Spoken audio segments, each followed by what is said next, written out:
Check, check, check. Are we live? All right, we're live. Cool Hand podcast, something you got to deal with. Or should I say, Cool Hand live stream, something you got to deal with. Hopefully, everything's working right. We cleaned up the settings. We cleaned up the background a little bit so it's not going to be looking as ghetto. But there's a lot we got to speak about, man. Uh, this time I'm a little more prepared. We're still gonna speak freely, but a little more prepared. I got some stuff we got to talk about. For one, and I could probably be here all night. So definitely spam W's in the chat as if anybody's watching. Have a drink, whether you watch this now or later. Whew. All right, y'all. Straight yak. Straight yak. So let's just start off with some music talk. For one, I really like SZA's album. What's that album called? SOS? I really like that project, and I listened to it once when it first came out, and like once and a half. But I really didn't take the album in until I was around with my homie up to Canada, and the albums. I'm like, man, this is a lot better than I remember. Like wasn't nothing wrong with it when I first listened to it, but now I'm like, oh, okay, like this is really good. So I've been listening to that project. I just took a shower. I was, doing household stuff. I exercised, went for a jog. Since it's warmer out, trying to be outdoors more. Did some dishes, took a shower, blah blah blah. It's 10:15 Eastern Standard Time, and I got to go back to work tomorrow. Oh my gosh, y'all. If you are a full-time worker, I'm here for you. Just being out here in the workforce is difficult. Being out here, whatever, there's no perfect job, I like to say. There is no perfect job. And whether your circumstances are what you would consider positive or even negative. You might see somebody who has a job that you want, or you see somebody and you look at them on the surface and think, man, they really got it. If only I had this, if only I had that.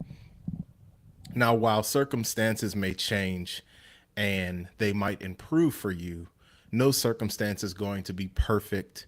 So, while you're still in the mud, while you're still in the trenches, try to make the best out of it. Try to make the best that you can out of it. Put your head down and get through the day, man. That's all that I can say regarding work, because that's the thing that I have to remind myself. I feel like I have uh, good circumstances. Like the job that I have is a true blessing. But like I say, no job is perfect. So there's always going to be something that makes things seem like it's not worthwhile. But remember why you wanted it in the first place. There goes some positivity. Do I have anything else positive to say? I was gonna name this live. Let's get straight to the negativity, but I think that's bad publicity. Uh, Okay, so all right, let me just get straight into this diet rat beef, this vegan rat beef. Does anybody care about Drake, J. Cole, and what's the other? Rick Ross has entered the chat, and Kendrick, because I don't. I was for the whole unity thing to begin with, so I'm not going to talk about this too much because I don't think there's too much to talk about, and I don't really care about it. I'm gonna just keep it a buck, y'all. I don't care. It's all entertainment. These dudes are probably in a group chat right now talking about it and laughing about it. So let's just move on because it's really not worth it. Let's talk about some books. Now, I know that sounds extremely boring. And but this is the thing. I have been wanting to read, and you can go back to the episode called BBL with Yumi. And I was telling Yumi, like, I'm trying to read more, woo, woo, I'm trying to read more because woo, woo, woo. And like me and reading do not go perfectly together, not because I don't want to, because I feel like I'm finding what I like to read. I a lot of things do not interest me enough to want to sit down and read. You know what I'm saying? Like us as humans, our attention spans have gotten shorter. Apparently, that's what they tell us. And like I just like there's not much that I want to read. So like a book that I bought was Lucky Me by Rich Paul. This is his autobiography, and I bought this because I find Rich Paul very fascinating.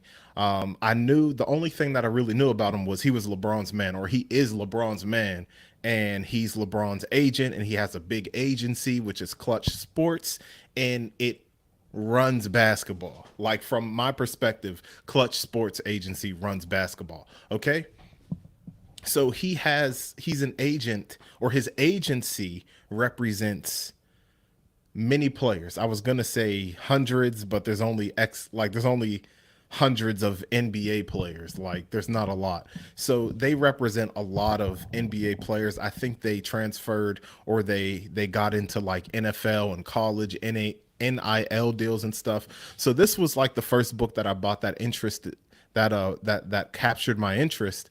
Uh because like this is somebody who's from the trenches, as you see this, like he was a gambler. He talks about this in the book, that he, like, rolled the dice, woo woo woo, learned from his pops. And I haven't finished this. All the books that I'm about to share with you today that I'm reading, I have not finished. And a big thing is time. Time. I talk about time all the time. I talk about time to my wife all the time. I talk about respecting people's time all the time, because time is one thing that you are going to spend and not get back. I'm not saying anything that is new to you or me. You probably heard this 1,000 times in your life, but I take it very seriously. Um, I try to respect people's time as much as possible, meaning I like to honor my timely commitments. If your party starts at or if you're gathering, I'm not going to say a party, because depending on the person, a party might not start till 10 p.m. and they tell everybody to come on over at 8. You feel me? So I like to be on time for things. Put it that way. I like to respect time, and I like to respect people's time, and I like people to also respect my time. So, it's a I scratch your back, you scratch mine. It's a give and take thing. So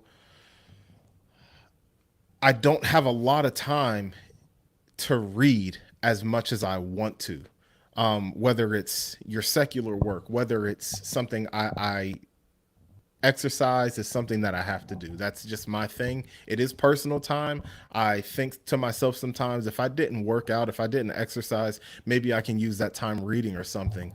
But just the things in life keeps me away from a lot of things that I want to do, and that's a big struggle. This isn't the first time nor the last time you are going to hear me say that. Like, it's just this world is, and I'll say America, the American way, the American life is just, it's just designed to keep you busy, whether you're a young person in school, whether you are someone who is in secondary school, like the college, the trade schools. You're going to be busy doing that these days. Even if you're in school, you might have a part-time job, depending on, whether it's high school, college, woo, woo, woo.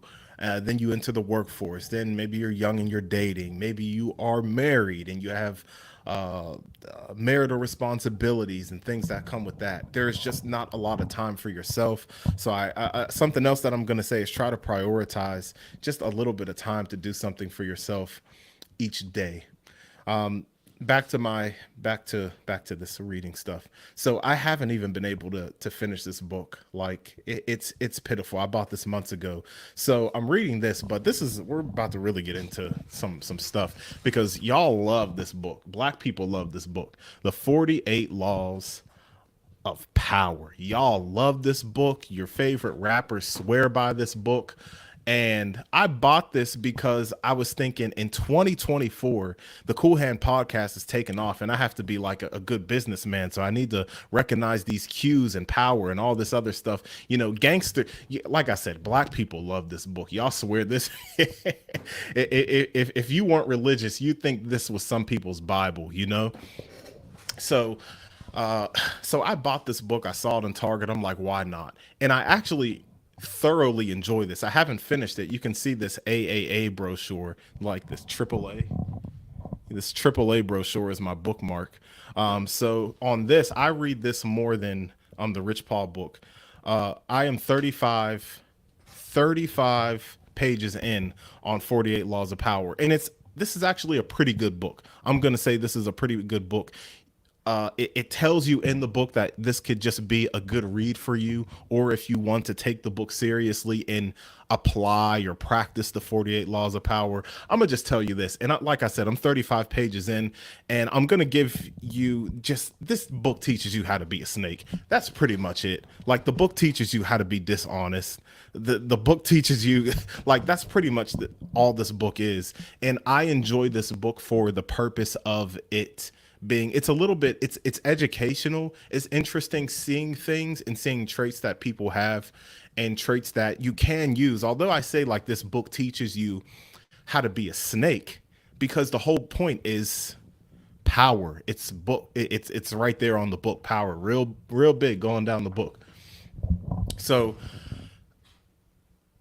if you if I wanted to be a cutthroat businessman or a manipulative person, this is the book for you. If you want to learn how to be manipulative, or it's all about gaining control, gaining power, not letting someone else know your next move. And that's nice, but I was just raised differently, and I always think I'll never be a good businessman, or I would never be a good to be successful, and I said this on another podcast, to be successful in this wicked world, you have to do some foul stuff. You gotta mess over somebody, you gotta backstab somebody, and this is the book for you. If you want to be a backstabber, if you don't want, it's just it's about not being honest. It's about concealing your moves so people don't know, and there's nothing wrong with that. And I enjoy this book. I'm going to finish this book because there's historical accounts of certain rulers, of kings, of civilizations, and mistakes that people made, where there's good examples and bad examples of rulers who made mistakes, who didn't practice the so-called 48 laws of power, who did practice the so-called 48 laws of power. There's do's and don'ts. But like when I'm reading this, like I did buy it for a purpose. I did buy it because I'm like, okay, I want to start looking into doing business for myself. So let me check this book out, because all these rappers, like I'm saying, I never, maybe because I'm in the hip hop community, so to speak, like that's the content that I watch, the people I pay attention to are in hip hop. But I never heard nobody outside of hip hop talk about the 48 laws of power. Dead homies. All right, we're gonna take a swig. That's straight yak, y'all. So that's a book. I can probably go on about the 48 Laws of Power. Now, this is the last book that I'm reading, and it just came from Amazon. It is the autobiography of Malcolm X. I love you, LeBron, but unlike LeBron, I'm not going to read just the first page of this. And I'm going to tell you something. The first page is like the forward. So this is why there's like a popular meme of LeBron James lying. There's a compilation of LeBron James lying, and a lot of times, like, he opens the book like he's reading a book, and he's always on the first page. And if like somebody in the media asks LeBron about the book, he can barely tell you anything about it. LeBron be capping, dog. Unlike LeBron, shout out to LeBron. I love you, LeBron. Don't even know you, but I love you, and I mean that too. I love LeBron James. I first saw the movie during the pandemic. I know, don't kill me. Don't get me, y'all. I saw the Malcolm X movie, the Spike Lee joint with Denzel Washington. This long movie over there on Netflix, I think, at the time. And I watched this long movie, and I was like, this movie is good. And Denzel Washington is an amazing actor. I'm like, because I knew, like, I never knew too much about Malcolm, because they didn't teach about Malcolm in school. Facts. And I understand why now. Like, I understand why they didn't teach about Malcolm in grade school. They will shove Martin Luther King down your throat For good reason. For good reason. Don't kill me. For good reason. But they ain't tell me about no. They ain't tell me about no Malcolm X, y'all. And I get it. I get it. I get it. I get it. I get it. I get it. I get it. So when I knew, I'm like, okay, Denzel Washington. Denzel Washington, he's brown. Malcolm's light skin, high yellow. His nickname was Red back in the day. But I watched it and I'm like, man, I don't think there could have been a better actor than Denzel Washington playing Malcolm X. I believed he was Malcolm X, dog. I'm like, dog, is that Malcolm? So, long story short, this is why I got into Malcolm X, and I really think Malcolm X is a fascinating figure. Um, his views aside, his views aside, dude was a good speaker. Malcolm X was a talented speaker. I would listen. So after I watched the movie, I watched the movie twice too. Maybe I might have watched it 3 times. I might have watched that movie 3 times. So, uh, and I went back and watched, like, on YouTube. You can find on YouTube, uh, Malcolm X speaking on like talk shows and stuff, and I'm like, dude was a good, like, he was quick. Like Malcolm X was quick, like with his replies and things like that. And you have to really have a sharp mind to do that. I really wish I had some of that, and that's another reason why I read. I forgot to mention, the whole reason why I really wanted to get into reading is because I saw a YouTube video, and we're going to get back to Malcolm. We're going to get back to Malcolm.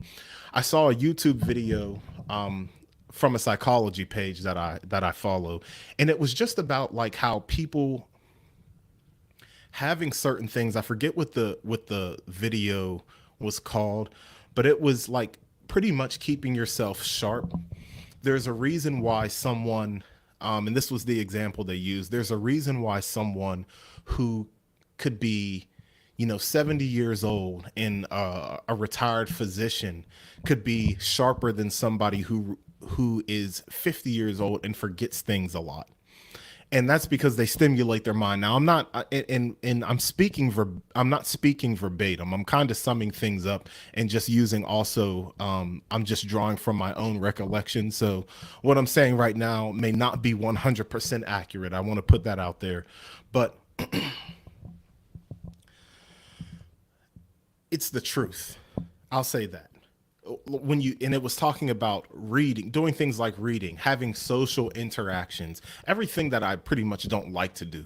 Despite the podcast, I don't like being that social. I'm keeping it 100%. And that's also like a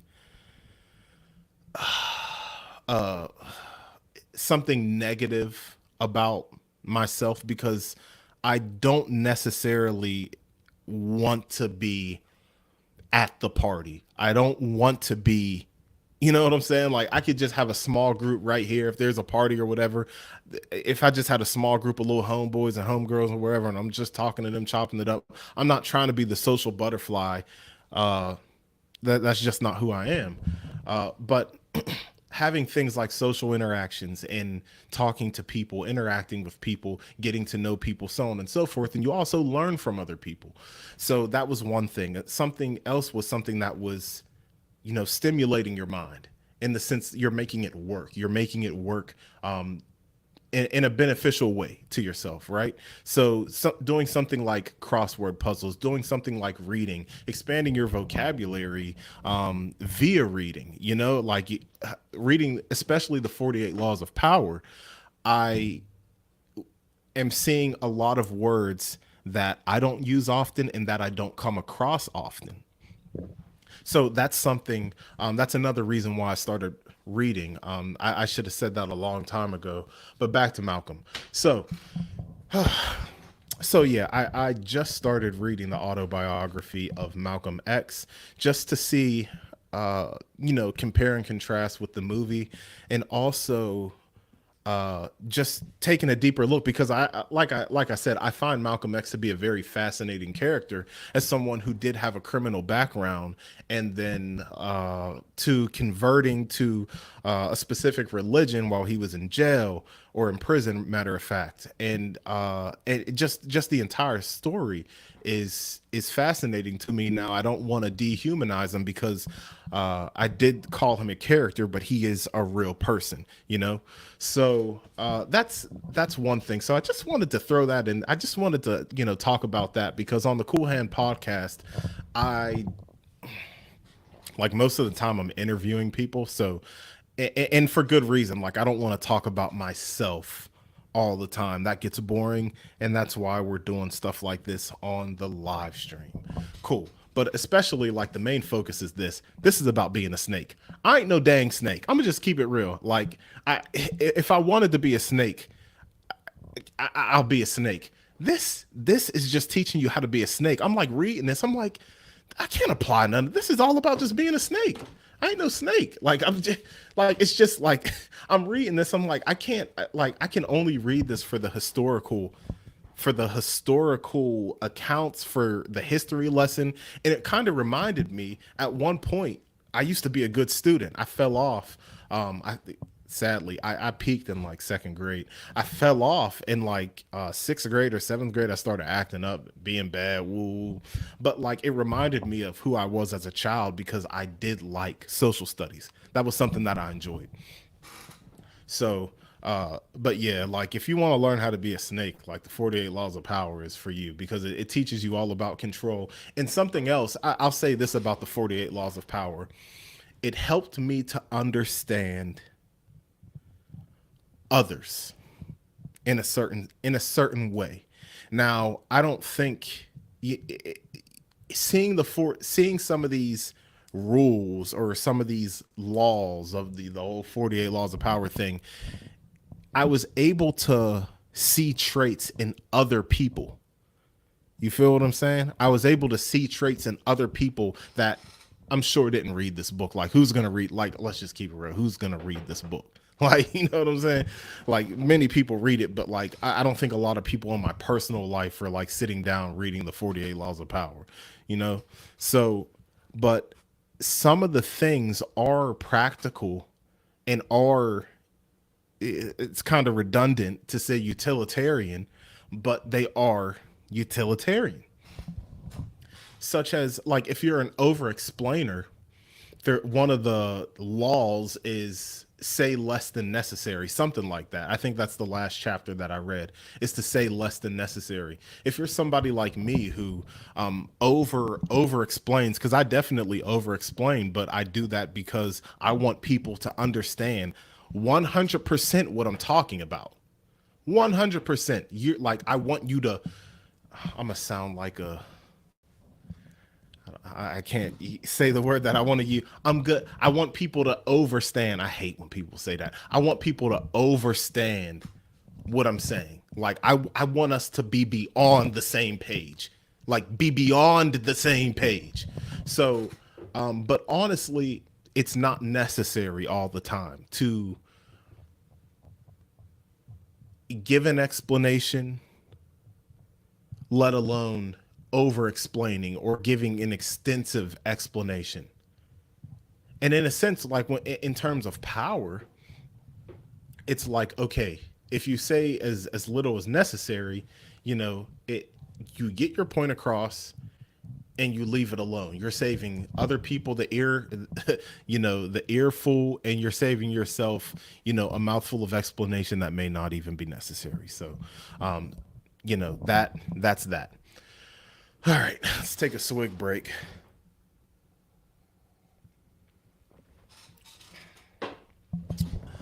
All right, I did say that we have nothing to talk about with this stupid beef, this vegan beef that's been going on with Drake, Rick Ross, Kendrick. Like vegan beef. It's 100% vegan beef. It's not real. It's the worst beef I ever had in my life. But this is the one thing that I do want to talk about with Drake. Now, I was coming up with a whole entire episode. This was going to be my, what do they call it, a magnum opus or whatever. Excuse me, I'm belching from the yak. But I want to talk about ghostwriters. I was going to come up with this whole episode. I was saving media. I had screen recordings of things like this, but the whole ghostwriting thing, and because I'm doing this live and I don't have a script, I'm probably not going to get out everything that I have on the matter, everything that I've thought about in terms of ghostwriting. But I'm not going to do this episode. It's just been taking so long. Maybe I'll do it in the future, maybe a year from now, where I could do like a formal episode and talk about everything, talk about all my views on ghostwriting. Because from what I understand, and from like the platforms that I consume with people like DJ Academics, like he's somebody with insider knowledge uh, to the industry, the music industry, and a piece of media that I had screen recorded and was going to use in this video for No Idea is Original. It's a little fake series that I started. Was going to be a piece of media from the No Jumper podcast, and it had the host of No Jumper, and he was saying in one of these episodes, I think he was interviewing Ralphie the Plug from Stink Team, Draco the Ruler's brother. Uh, and he was saying, talking about like ghostwriters, he was like, a lot of people use ghostwriters, but we just don't know. He was like, I've been in the studio with like big guys. Of course, he's not going to name them. And there's just people like just writing for this rapper or this singer or whoever he's referring to, and it's not like it's not a big deal. They just don't, like, everybody in there is cool, like they're doing their work. They just don't want it to get out to everybody else. Now, I want to say this about Drake because I think I said this also in a episode with Tavon Casey about the whole Drake and ghostwriting thing, and people use that against him. And you know, it is what it is. If somebody's going to use the whole ghostwriting thing against you, like, I get it. I get it. But if you're at the top of the rap game, and this thought is also triggered by a reference track for one of the songs off of Her Lost, the Drake and 21 Savage album. So there was a reference track for one of the songs with Lil Yachty's vocals. And that makes it makes a lot of sense. And I feel like at this point, if you still believed Drake wasn't using reference tracks or ghostwriters, wake up. Like if you thought like, oh, he stopped using ghostwriters after he got exposed in 2015 or 16, or come on, dude. This is like, it is the music industry. It is the music industry. You don't stay on top for, since I was like, Drake's been pretty much at the top of the rap game since I was 17, 16 or 17. You know what? I'm going to say the top of the rap game since like 2010, 2011. So he's going on an astronomical, historical run. You don't stay at the top that long just on your own merit. Now, I'm not going to get into any, like, you know, conspiracy theorists. He sacrificed the goat and the lamb and all that stuff. But I'm set like to stay at the top. But I'm saying, like, you have to have a solid team around you. You have to have a good team around you. And like you probably think Drake is a machine. And this is one thing that I'm going to give to Drake too. He constantly puts out music, and like continues to feed the streets. Now, in one way, it's something where, you know, Drake would hop on a Fetty Wap song when Fetty Wap was the hottest thing moving back in like 2013, 2014, one of them years. Okay, he's doing that for himself. He'll tap into Fetty Wap's crowd. And at the time, Drake is the biggest, you know, still the biggest artist out there. So it's a mutual benefit. Fetty Wap gets a benefit from it, and Drake is also going to benefit from it. Same thing with I Love McConan. McConan fell off like crazy. But with that club going up on a Tuesday, like Drake hopping on that song, once again, mutual benefit. Drake is tapping in with a young hot artist, and McConan's getting a feature from the biggest artists. Block Boy JB. I can go on and on. Migos. Migos is a group that benefited from the Drake feature and continued to ride that wave, and they were successful by their talent. Not to say that I Love McConan wasn't talented. Not to say now Block Boy JB is fire. I have one of his latest projects, and dude is good. He might just not have the industry push. Anyway, the whole ghostwriter thing, because I listened to the Lil Yachty version of this reference track, and like I just wasn't moved. And when I say I wasn't moved, like I'm saying like I'm not surprised. Now I do not believe Drake, like any of the catchy, any singing songs, any melodic joints. I 100% am going to assume, and I'm going to say assume, there was help on the track, like whether it's a reference track, and that's just pop music in general. That's just R&B music. Beyonce ain't writing all those songs. Who else? Keisha Cole ain't writing all them songs. Carrie Hilson. I'm dating myself because I keep naming people from when I was in school. Carrie Hilson. And some of these people may write songs, but they're not going to write every single song. Like, for example, Party Next Door, Come and See Me. Come and see me. So, and that featured Drake, right? And I personally felt, because Drake had a verse on the joint, like I said, it featured Drake. I felt Party at the time, and I don't feel this way no more, but I remember thinking Party should have gave that song to Drake. He should have just gave the song to Drake altogether, because I felt like Drake's voice sounded better on the song, because Drake ended up singing the hook, and I was just thinking, okay, maybe Party should have gave that to Drake.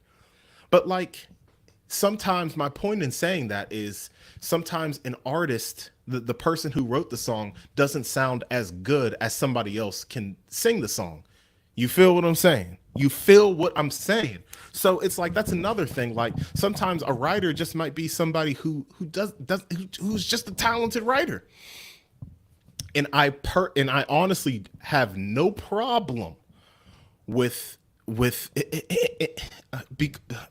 I'm having a hard time getting this out because it's going to sound crazy. I have no problem with these mainstream records having reference tracks, being quote unquote ghost written.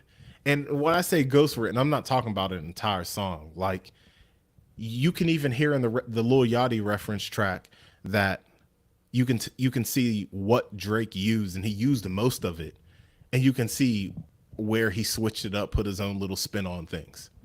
Cool.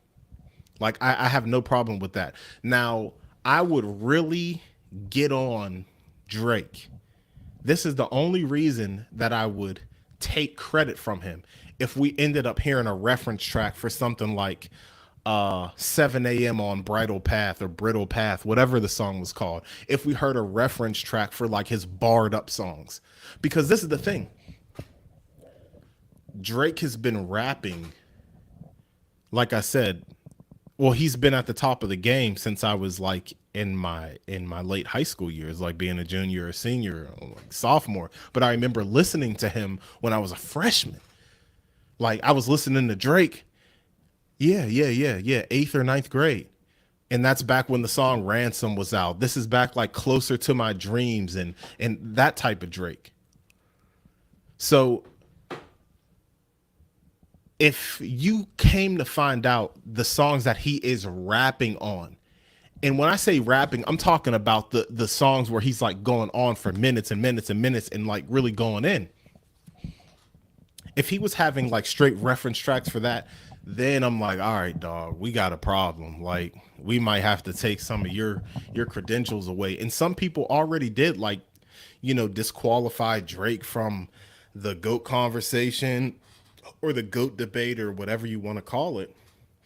But I really didn't. I like, at the time when I was hearing the reference tracks, there was a reference track for like Legend. Okay, that's a lot like that's like a I'm a legend, it's too late for my, like, that's melodic. There was a reference track for Of course, Rico. Now, Rico, he was rapping. He was rapping on Rico. The girl of your dreams to me probably isn't ain't a challenge or something like that. That was a very small verse. And right now, I 100% sound like I'm moving the goalposts. I acknowledge how this sounds, but that was a pop rap verse. Like when I hear a reference track for a ransom type song, when I hear a reference track like him straight stealing bars on some of those I'm dead, I'm asleep, like if I'm hearing a reference track for those barred up songs where he is like rapping his behind off, then it's an issue. But all those pop records, all those records that are meant to be singles, of course, like if you're a rapper and you want to be on the top and you want to grab somebody like, okay, this song is going to be used for a single, let me make sure everything is correct. Let me make sure I come correct. And so this could be on the charts. So this is a hit. So I get paid from it. So I get my residuals and keep my name buzzing and keep myself out there and stay at the top. And the only reason why I'm saying I don't see an issue with it is because this is a business. It is the music business. It is the music industry. And as I mentioned before, these people who are privy to the music industry, the people who know things that we don't, say a lot of people use ghostwriters. We just don't know about it. And until we hear a 7 a.m. on Bridle Path, what's that song? Western Road Flows. Until we hear like straight verses, reference tracks for his verses, I don't really see an issue with it. And quite honestly, I'd probably do it myself. I'd probably do it myself. I don't blame them, and I probably do it myself. Because these folks, like, imagine being at the top of the game and then just falling off because you have so much pride, and I'm going to call it pride. I'm gaslighting all my pure writers and lyricists, and I wouldn't have anybody help me out. I'm gaslighting you right now. Right now, I'm gaslighting you. You have so much pride that you can't get a little bit of help. I guess you're just a man's man, and maybe if you got a little bit of help, then maybe you would have got a little further with your career. Okay, yeah, all right. Straight gaslighting. I'm just keeping it real though. Even if it was on some rap stuff, if you're like writing and you're in the studio, it's okay to take some help. Like if somebody gives you an idea or gives you a line, literally a line, I would take it. Now, I have yet to take a line from somebody. I'm a retired rapper and also a retired undefeated battle rapper. I'm like 59-0, never lost. But like if somebody was to give me a line, because I've thought about this, I thought if somebody says something that I really like and they are suggesting like, what if you put this in your bar? And I thought, oh yeah, that sounds pretty good.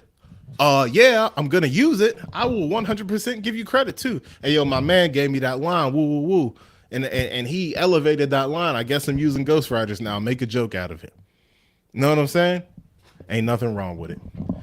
So that's where we're at with that. I think I'm done now. I think I'm gonna like get ready for bed, that type of stuff. I poured up entirely, way too much of the drink. So I'm gonna use a funnel and like pour the rest of this out because like I ain't doing all that. But yeah, Qool Hand podcast, something you got to deal with. We're gonna keep live streaming. We have an episode coming. I actually had an interview today with somebody virtually, and both of us forgot. So I DM'd to this person. I'm like, yo, you still on? As if I didn't forget. And he hit me back like, yo, I forgot. I'm like, that's all right, because I did too. You know what I'm saying? I really didn't. I had plans. I'm at work like, dang, I had plans after work. I was going to go for a little jog. You know what I'm saying? Burn some calories, burn some fat. But that's it. Qool Hand podcast, Qool Hand live stream, something you got to deal with. And that's it. We out. Take care. Good night.